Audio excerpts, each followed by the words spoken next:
Հարկ Տիրոջից ելեք ուրախներս, երեխեքի համար դիաղոտ կանենք և Տիրոջը խնդրենք օրհնություն։ Ես մի բան ասեմ,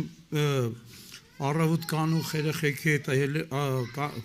փոքր էին, մեր պստիկների պես էին, ասեցի արեք, որ աղոթենք և ասեցի ինչ խնդրենք Հիսուսին ձեր համար։ Եվ երեխեքը ուշադիր էին նայում, միշտ եք աղջիկս ասեց միսիկ։ Զարմացա, ասի, բալես այս առավոտ գիշերով միսիկ, ես էլ մտքիս մեջ մտածեցի, ախար այս նեղմաջալին այս առավոտ գիշերով միսիկ քեզի որտուց ղրկի Հիսուսը։ Աղոթքը պրծավ, երբ որ դուս էի գալի մեր եղբայրներից, որ մսավաճառ էին, մի մեծ սենց միս վերցրած, դուռը ծեծում են, ես բալկոնում կանգնած,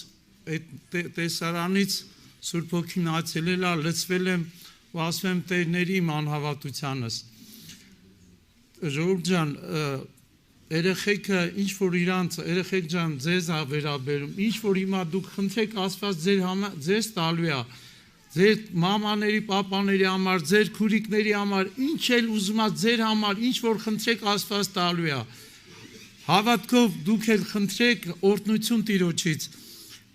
աղաղեցեք դեպի Տերը, ով ամեն երկիր